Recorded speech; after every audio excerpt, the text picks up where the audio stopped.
Dear students, I think we have come almost near the end of our discussions on the atomic absorption spectrometry, and today I will be concluding our discussions. Last class we were talking about the methods, nomenclature and techniques. We will continue that, and then we will also discuss a little about methods, applications, etc. What are the different application areas we will discuss, and then we will close our discussion on atomic absorption. Okay. So, we are discussing about the methods, nomenclature and techniques. Reference is the IUPAC, International Union of Pure and Applied Chemistry, and the International Organization of Standardization, ISO 6955. You will find more details in these two references. Now, here we have already discussed about the solid samples that can be analyzed by AS, etc. But then during in the nomenclature we have discussed about sample solution, what it means, a solution suitably made up from a test portion, etc. Stock solution is 1 gram per liter that can keep for about 2 or 3 about 6 months approximately, depending upon the stability of the element at ppm level. Okay. This is 1 gram per liter means 1000 ppm. So, reference solution is a series of known concentration of the analyte element prepared from the stock solution. That means, to prepare the calibration curve we need reference solutions. We dilute the stock solution to different concentrations. Sometimes we add other chemicals that are present in the sample to reduce the matrix effects. Okay. So, we also have a blank solution which does not contain the analyte element, and it is a 0 member compensation solution containing all other chemicals in the same solution except the analyte. So, analytical curve is the plot of absorbance and versus concentration of the reference solutions. So, that is known as analytical curve, or it is also known as calibration curve. Then we defined a quantity known as characteristic concentration. Characteristic mass we can also define for atomic absorption with graphite furnace, and this is the concentration of the analyte element corresponding to a net absorption of 1% or an absorbance corresponding to 0.044. When integrated absorbance, peak absorbance, peak area is used for evaluation, the unit is 0.004 absorbance seconds. It is not the absorbance. Okay. So, in most of the atomic absorption methods, you will see that the characteristic concentration is normally displayed in the cookbook or manual or in the computer, etc. So, these are the characteristic concentrations prepared from purest solutions under the strict laboratory conditions. So, if you want to know whether the instrument is in perfect condition for analysis or not, what you should be doing is you have to prepare a calibration standard corresponding to this characteristic concentration, and then see that the absorbance is as prescribed in the cookbook. Okay. So, this is a very important concept of atomic absorption spectrometry. Then we have also defined what is known as sensitivity. Sensitivity is the slope of the analytical curve, that is delta A by delta C or delta A by delta M. So, the minimum absorbance change for a known concentration is the sensitivity. So, higher the sensitivity, lower is the determination limit you can go for the any particular element. Okay. Then we wanted accuracy. Accuracy relates to the closeness of the agreement between the true value of an element in a sample and the mean value of the what you have measured. So, it can be calculated by the difference between the true value and the measured value. So, precision relates to the closeness of your measurements.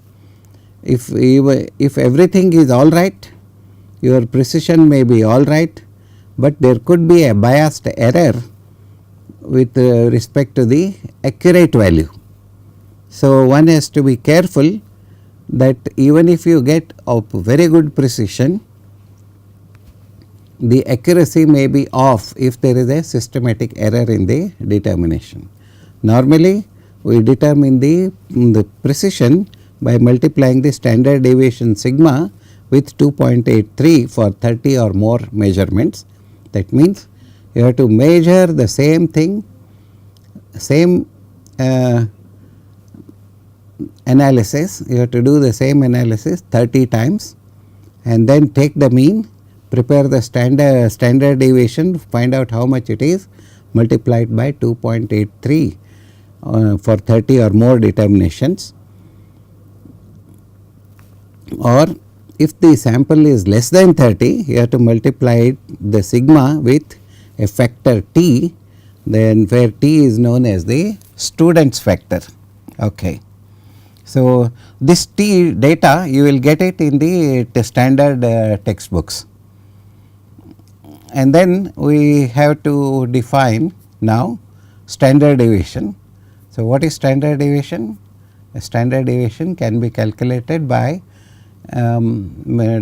finding out the difference between the mean value and the measured value.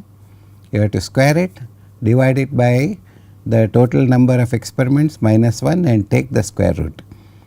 Mathematically, it can be expressed as sigma square root of xi minus x bar whole square divided by n minus 1, where x is the mean value of all the measurements and xi is the individual measurement and n is the number of measurements. So, another factor, relative standard deviation, it can be calculated by sigma r is equal to sigma divided by x bar, that is standard deviation divided by the mean value. And the determination limit is the final check whenever you are doing an atomic absorption spectrometry, that is approximately for 0.2 normal absorbance, what is the concentration of the analyte you need. So, the lowest concentration, if you can determine that, you will find out that the lowest concentration that can be determined with the prescribed precision for the practical procedure.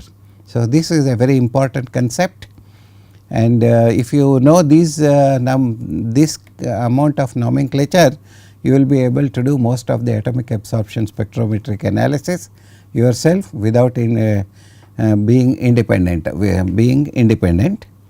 And now, we want to determine the detection limit, define the detection limit, but there is a difference between determination limit and detection limit. So, detection limit is the concentration Cl or mass ml that can be detected with a stated statistical certainty. So, Cl is given by delta C by delta A multiplied by k sigma, or delta m by delta A multiplied by k into sigma, where delta C by delta A and delta m by delta A are the reciprocal sensitivity of the procedure, and sigma is the absolute standard deviation of the mean absorbance determined from the solvent blank. Okay. Now, the factor k is usually 2 or 3, you can choose either one and state your detection limit whenever you want to develop a method or report it in the journal. So, detection limit is the peak area, you can find out the detection limit either by the peak area or peak height. both are functions of the electrical noise, optical noise, sensitivity, metastable energy status of the analyte and chemical environment. So, each method has got a detection limit. Okay. So, it is not the standard theoretical detection limit that can be obtained using very pure solutions, that is not the detection limit. You can define detection limit for the standard, then it will work as standard detection limit, that is used for measuring the atomic absorption to find out whether the instrument is in optimum working condition or not. Okay. So, determination limit is the concentration that can be determined with the prescribed precision for the practical procedure. So, there is not much ambiguity in that, and then now we will discuss about a little bit about calibration technique. So, AAS as I have been telling you, AAS is a relative technique and not an absolute technique. This means that quantitative result can only be obtained by comparison with standard solutions or reference materials.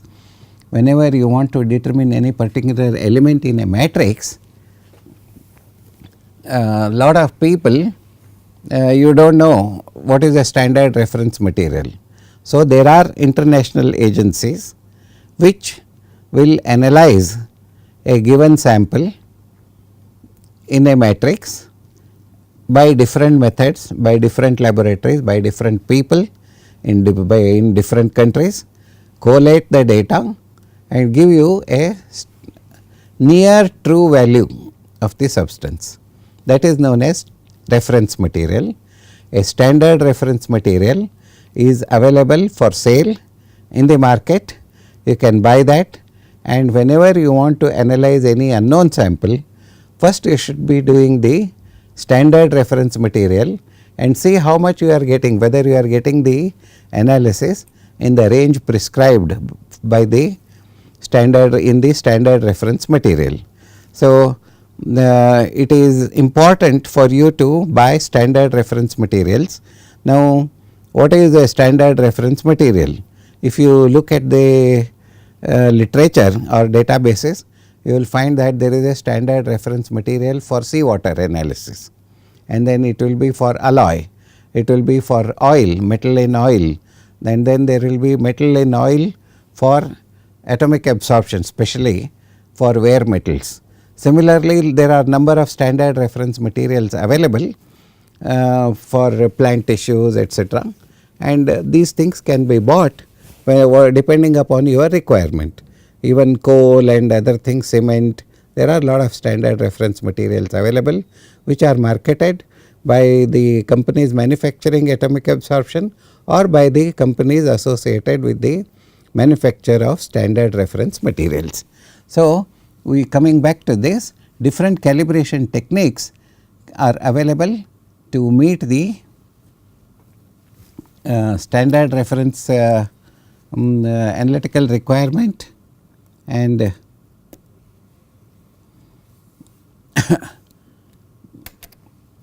with the demands made with respect to accuracy, precision or speed. These include analytical curve technique, bracketing technique and analyte addition technique. This I have taught you when I was doing a course on spectrophotometry. You can refer to that and get more details about the calibration. So, basically what we want to talk about the calibration is you plot your absorbance versus concentration curve and then determine your unknown also, refer the unknown absorbance data to the concentration. Then you can also do single element, one standard and one your sample, try to correlate. There can be a bracketing technique, that means two known concentrations, you have to make sure that your analyte is within the absorbance of the two known concentrations, standard reference. So, like that there are different ways of doing the calibration and completing the analysis. Now, that completes about the nomenclature. I want to discuss with you for about 10 minutes about the extraction, enrichment and separation, because this is part of the atomic absorption analysis. Basically nobody wants to determine metals in standard solutions. The application of science and technology is always, whenever there is a sample to be analyzed, it will be either in a matrix or sometimes in very high purity materials you may want to determine the impurities. So, the analyte element most of the time it is in parts per million or parts per billion, parts per trillion level, unless it is an ore. Now, atomic absorption in always concentrates on ppb, ppm and parts per trillion level. So, there is the problem of analytical method is how low you can go for the determination of an element in an analytical method. So, basically it is the common problem faced by all analytical scientists about the insufficient sensitivity. The insufficient sensitivity is basically a problem of the analytical method that needs to be employed, or an attempt is made to concentrate the analyte. Whenever the sample is in very low quantities, you will not be able to get a signal. Then what are the other ways for us to complete the analysis? I will have to concentrate it, that is known as enrichment. So, in trace, one is the enrichment and second is the analysis. One has to also treat the sample to bring it into solution. Okay. So, in trace and ultra trace analysis, every sample must be treated to dissolve it, bring it into solution. Now, whenever we want to work on parts per million or parts per billion level, there is always the problem of contamination. This contamination we have to be very, very careful. It may come from your hands, it may come from your shirt, contamination can happen from your pipettes, burettes, etc. If you do not clean them, there will be contamination. Sometimes there may be a contamination from an unknown source during transport or during sample collection, everywhere. So, each and every step in a chemical analysis is a potential source of contamination.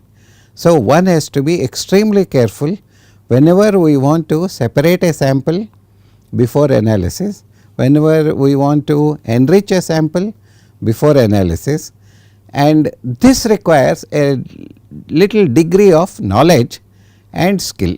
So, that is the training we normally impart for all the chemists working in parts per million trace and ultra trace analysis.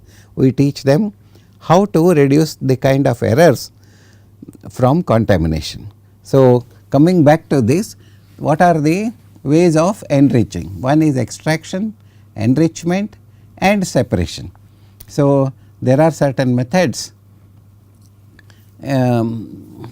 which are normally used.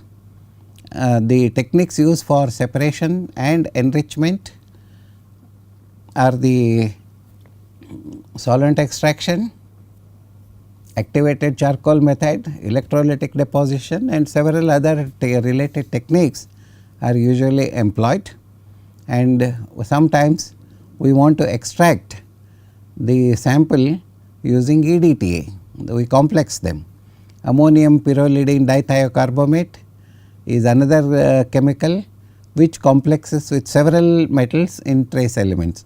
Nitrilotriacetic acid is another one, and these things are used to complex many metals over a wide pH range, followed by extraction into MIBK or other suitable solvents known in the trace analysis. Okay. So, Pre-concentration with activated charcoal is another well known example of enriching the analyte.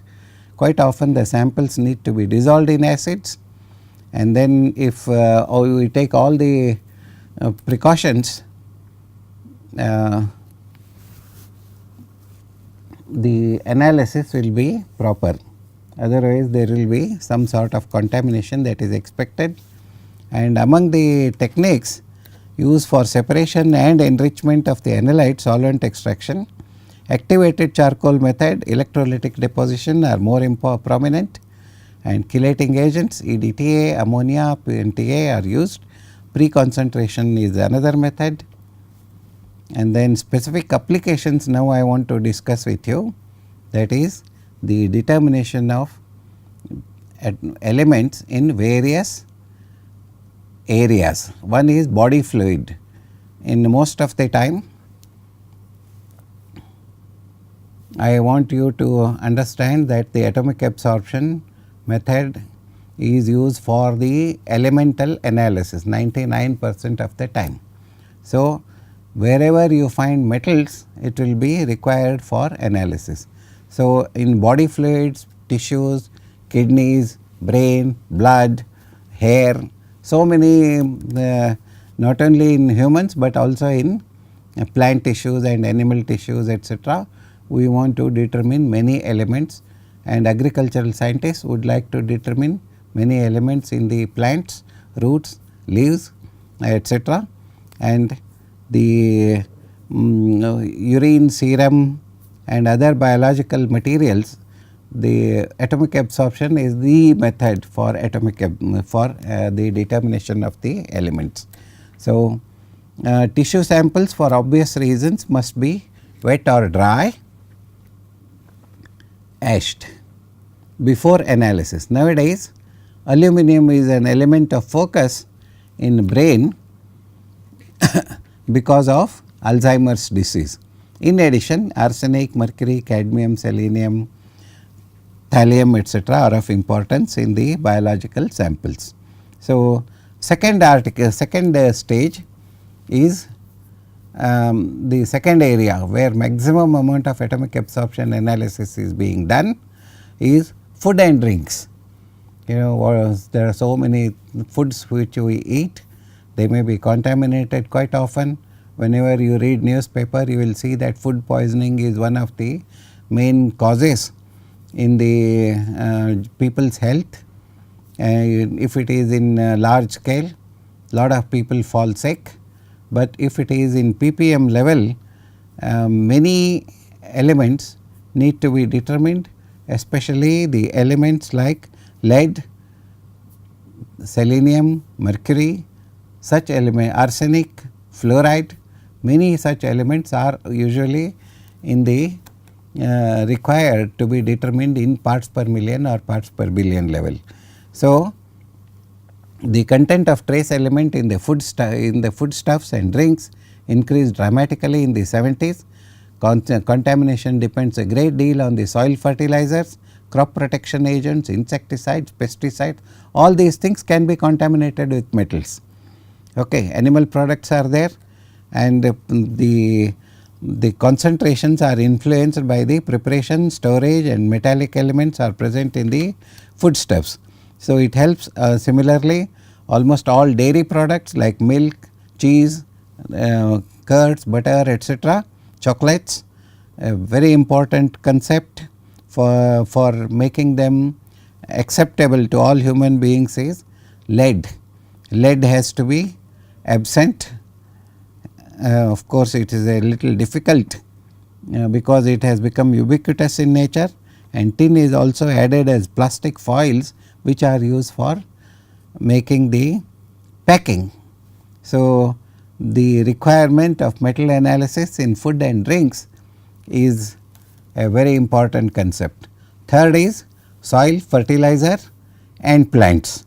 The analysis of soils, fertilizers and plants is carried out in agriculture samples for sodium, potassium, calcium, magnesium, copper, manganese, you name, think of the element, the analysis is required. Zinc, mercury, boron, many of them are micronutrients.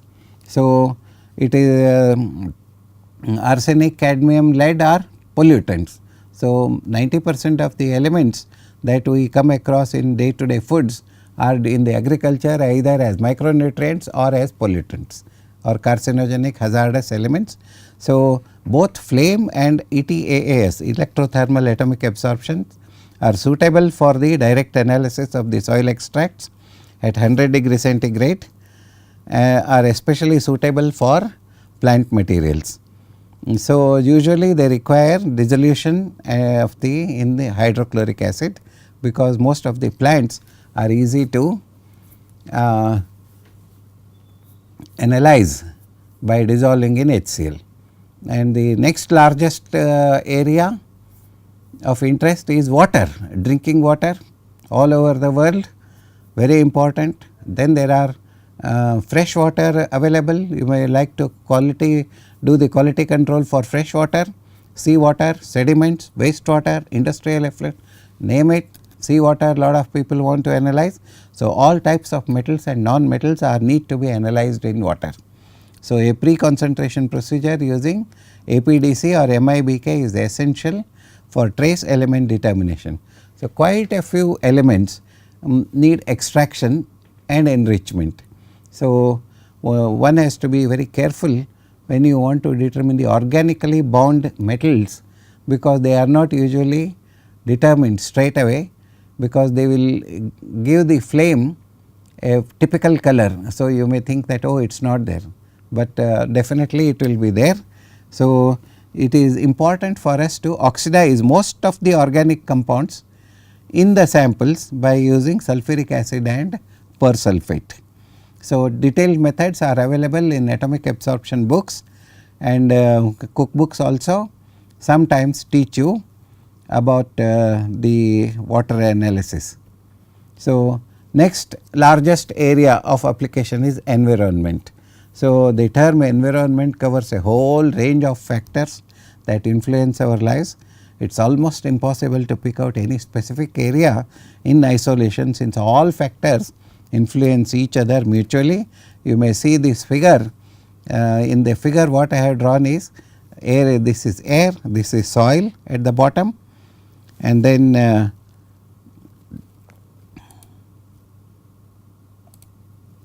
this is air, this is soil, and then in between are humans, commodities, drinking water, foodstuff, plants, animals, surface water, subterranean water, wastewater and garbage. So, there is an interaction at almost all levels between the different contributors. So, the importance of atomic absorption as a preferred technique for element analysis in the environment cannot be overemphasized. It is a must if you want to determine the elements in the environment. So, a majority of the particulate matter in the air originates from natural sources, and only 10 to 20% are from anthropogenic sources. Dust and aerosols 2.5 microns, they enter the lungs. Larger particles are not harmless either. So, stack gases are known to carry particulate matter up to 400 kilometers, and most of the coal gas fired pollutants get enriched in the flue dust of the treated gases, and cadmium and lead are normally collected by filtration techniques over a 24 hours period. We like to collect the particles over 4-hour period, a time period, if the pollution is heavy. Otherwise, you can go for 24-hour sample collection. So, normally heavy metals including mercury are passed on to soils and surface water after a suitable period of gestation. Sewage sludge, electronic commodities, etc., they also require digestion anyway. So, next comes this rocks and minerals. Most of the rocks, ores, minerals need to be analyzed, because we want the metals for our day to day life. Nearly 53 elements we come across in our day to day life, and especially in terms of whenever we are using computers, etc., but even otherwise we are using lot of metals in our day to day life. and calcium, magnesium, potassium, iron, copper, zinc, etc. need to be analyzed in rocks. And whenever you want to analyze the metals, to consider metal manufacture from the ores, atomic absorption is a must, and both flame and electrothermal atomic absorption spectrometry are used for the determination of rocks. Usually digestion with HF and sulfuric acid is the most preferred technique for minerals. Okay. So, for volatile elements we need digestion around 160 degree centigrade. So, do not go more than this. Okay. So, use of common fusion procedures is a very recommended procedure for sodium carbonate and sodium bromide, etc., followed by dissolution of the melt in the acid molybdate solution. That is a very well known geological technique. Cold vapor technique definitely useful for mercury, and we use that in a PTFE vessel, polytetrafluoroethylene, that is Teflon. In a Teflon vessel we have to seal it, dissolve it and then dilute it, fire it in the atomic absorption to get up to 10 nanogram detection limits are easily obtained. And gold also is usually extracted and enriched before determination because its concentration is too low for direct analysis. So, in metallurgy and plating most of the samples need to be dissolved. For metallurgical samples we prefer HCl, hydrochloric acid or nitric acid. For aluminum, ferrosilicon alloys, etc., determination of aluminum, titanium, vanadium they have been carried out using nitrous oxide flame. Most of the things are refractory. For most of the refractory things nitrous oxide, but almost every metal requires digestion. So, main elements like lead, bismuth, selenium, tellurium, thallium, tin, etc., can be determined by graphite furnace AAS, and Dr. Bell investigated the determination of cadmium, chromium, etc. in aluminum alloys. That means I am just giving you this kind of data to introduce you to the complications of the atomic absorption analysis before you do the get into the field. So, one has to be aware of how to digest a given sample. Okay. Oil, coal and petrochemistry, one of the most important areas for our day to day life.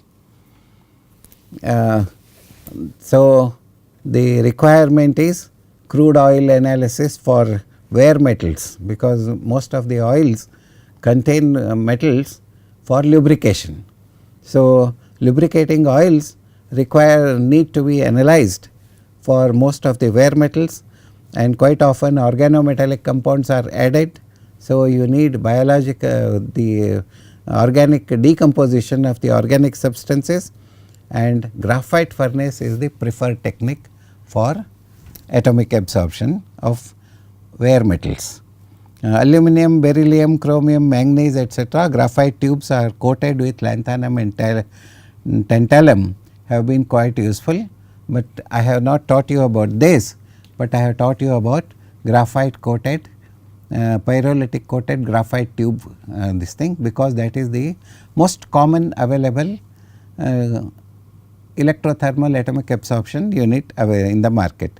Lead in petrol is the favorite topic of all the environmentalists.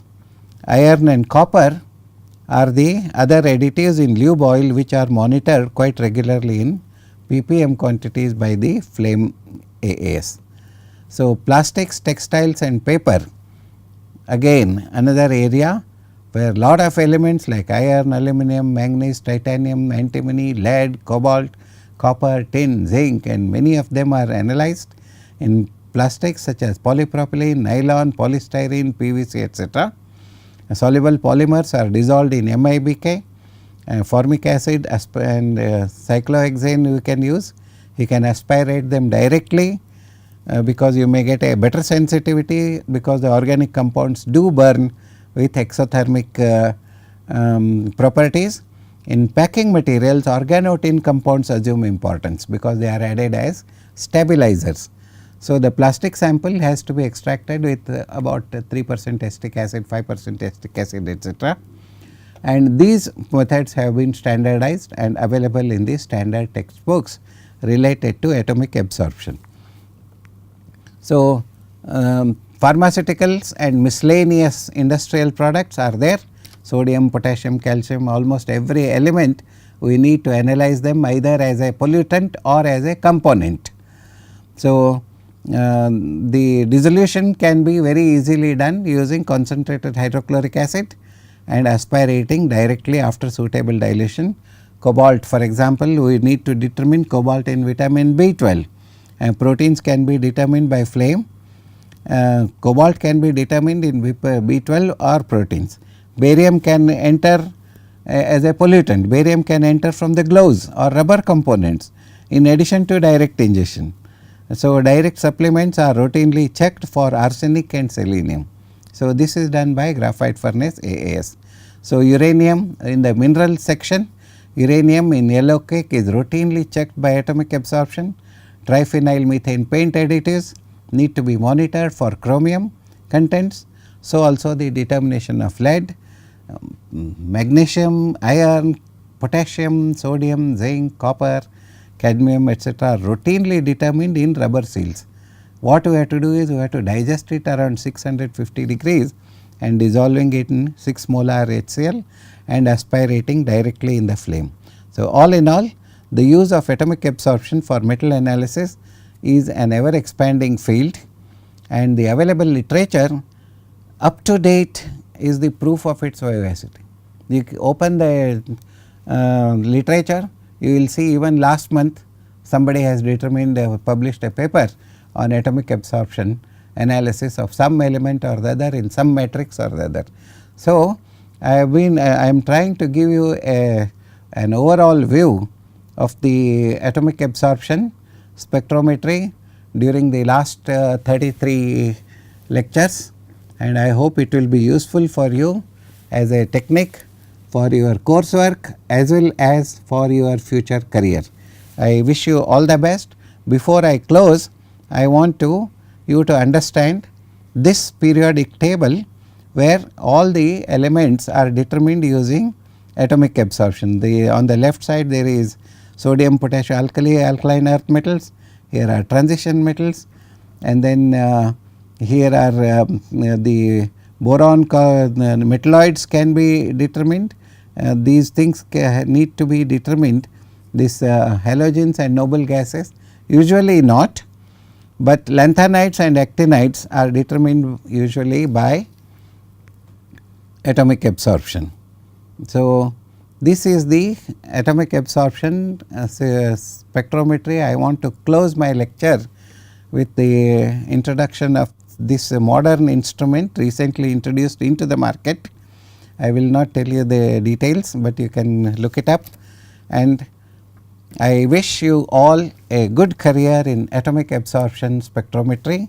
If you have to use it, I am sure you will find the course very useful, and I wish you all the best. You need any more information, you can contact me. Thank you very much. All the best.